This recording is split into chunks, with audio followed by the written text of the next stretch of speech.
Well, that didn't take long, did it, folks? New York's governor is at it again, this time proposing a nationwide assault weapons ban. That's right. Kathy Hochul isn't content with her own state's strict gun laws. Now she wants to export them to the entire country. But here's the kicker. Her comments are loaded with misinformation, fear-mongering, and a complete disregard for our constitutional rights.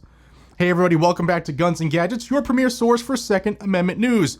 I'm bringing you another major update from the Empire State, where gun control extremists just can't seem to help themselves. Before I get into it, I want to give a shout out to today's sponsor, Blackout Coffee Company. Are you tired of weak, watered-down coffee from woke corporations? It's time to wake up with Blackout Coffee, the bold, small batch brewed that stands for God, country, and caffeine. Roasted in Florida and shipped to you within 48 hours, Blackout Coffee is family-owned and fueled by freedom. Whether you're grinding through your 9 to 5 or loading mags at the range, this coffee hits harder than a 12-gauge. Try fan favorites like Brutal Awakening, Blueberry Crumble, and Cinnamon French Toast, all without the bitterness. Support a company that supports and shares our values. Go to blackoutcoffee.com/GNG and use code GNG10 to save 10% on your order. Blackout Coffee, strong coffee for strong patriots. So what happened now? Governor Kathy Hochul in New York made the rounds all over the mainstream media following the shooting in New York, where the gunman appeared to target the National Football League's headquarters. She used that opportunity to not just praise the unconstitutional New York gun laws, but to call for something far more extreme. A nationwide assault weapon ban. Yeah, let that sink in. A governor calling for a federal level ban on vague terms like assault weapons, while still trying to control what New Yorkers can and can't legally own. Now Hochul made some bold and frankly bogus claims. Here is just one part of an interview she did raising the need for a nationwide assault weapon ban. Everyone is just wondering, is this a one-off? Could this happen again? I mean, that sense of security is shattered when someone comes from another state carrying an assault weapon designed only for battlefields, but intending to use that to commit mayhem and mass murder in our cities. A terrifying event to unfold in our populated city or actually anywhere. But again, let's talk about how this happened. This is happening because there are still assault weapons in our country. Yeah, and that was part of my question to you, Governor. What do we know about this was an M4 rifle, that's what the police say. What do we know about how he obtained this weapon? Well, we're still determining that. We don't know whether there was another individual involved. But again, this goes to the difference between states' laws related to gun ownership. In the state of New York, you cannot buy one of these. You have to be over age 18. You cannot have access. I mean, he had a concealed carry permit, which allowed him to have this weapon. Much looser laws in the state of Nevada than we have here. And so our argument is this. If every state had the same laws uniformly, you could not have a situation where we fight really hard in the state of New York to make sure that we have the toughest gun laws in the nation. We have the lowest of all the large states homicide rate by guns. New York City, New York State has the lowest homicide rate by guns in the nation for large states. And that's because of laws that are working. And we want that same sense of urgency to go out across the nation. States like Nevada, every state should do this, because right now we've been waiting for the federal government, for Congress to step up, and the Republicans in Congress are so intimidated by the gun lobby, or they might have a primary if they dare stand up and I'm for common sense gun safety laws. So you can't say you're tough on crime and be soft on guns or weak on guns. It's just not holding up. So we need a national awakening here. People need to be talking about this once again. And it shouldn't just happen in the wake of a tragedy like this. It should be an ongoing conversation where we force the Republicans to understand lives could be saved. You'd only do what's smart and common sense. We had an assault ban weapon in our country for 10 years. It worked successfully. It lapsed under President Bush, and I say bring that back. But Governor, even when Joe Biden was president and Democrats controlled Congress, your party did not pass a ban on semi-automatic rifles, even in the wake of really horrific mass shootings like this one. So what makes you think that anything would be different now? And do you fault your own party for not acting on this when you were in charge? I'm looking for political courage. I'm looking for people to stand up for the people of this nation and say enough is enough.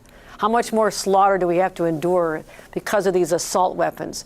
We had this happen in my hometown of Buffalo in 2022. You remember 10 people shopping at a Tops grocery store in a black part of our city. This individual targeted them, a white supremacist, because of the color of their skin.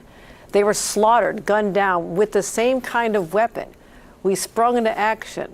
We made sure that our laws were tougher and tighter, and we're doing much more to keep people safe in the state of New York. But I don't want to be having my residents affected by someone coming from another state who could easily get their hands on this assault weapon, travel across multiple states, and do what they did just yesterday. So I want to be able to protect New Yorkers. It's my number one priority. And it's hard to do it when other states aren't stepping up, and certainly Congress has let us down. And Governor, people who would oppose a national ban on semi-automatic weapons, which you're calling for now, would say that there needs to be amped up security, physical security in some of these buildings. Here in what happened yesterday, from what you know, was there sufficient security inside that building? There was very much security in that building. To have a company hire an off-duty police officer, I don't know how you get more secure than that. And all the systems they had in place and the training they had in place. I'm still learning more about what those systems were. I've been in that building, and it takes an awful lot to be able to get upstairs. But how you stop someone who walks in intent on murdering the first person they encounter, who's a police officer, and trying to stop them, that's almost impossible. So for people who are blaming the security system, are looking at the wrong culprit here. Look at the weapon of mass destruction that was used to destroy lives in my city. That's what we have to go after. First off, I mean, even the FBI said that the Clinton assault weapon ban that we had for 10 years in the nation didn't reduce crime. There's been no conclusive data that New York's bans on so-called assault weapons or magazine limits have reduced crime. In fact, FBI crime stats show that rifles are used in less than 3% of all gun homicides nationwide. So it's not a problem. She's also slammed military-style weapons, saying that these weapons of mass destruction are being used in mass shootings. But, as we've covered time and time again on this channel, mass shooters often pass background checks and ignore laws that are already in place. So what does more regulation do? It punishes law-abiding citizens, not criminals. That's what it does. Criminals will always find a way to perpetuate their crimes. Nope.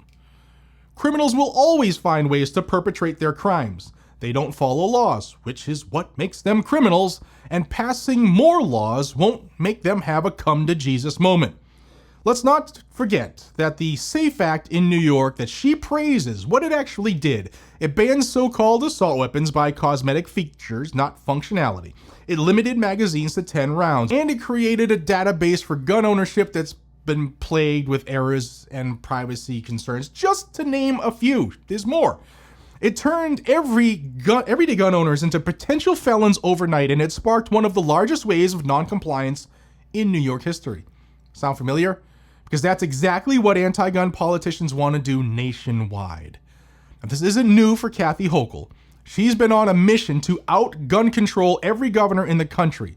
After the Supreme Court Bruin decision struck down New York's concealed carry restrictions, she doubled down with the so-called Concealed Carry Improvement Act, which created an unconstitutional sensitive location zone so broad you couldn't even legally carry anywhere. She expanded red flag laws, making it easier for government to strip our rights without due process. And now she wants to bring that same tyranny to the national level. Well, let's be honest. This is about control, not safety. Gun control politicians like Hochul see disarmament as the ultimate path to compliance. And if she has to use emotional manipulation or false data to get there, she will.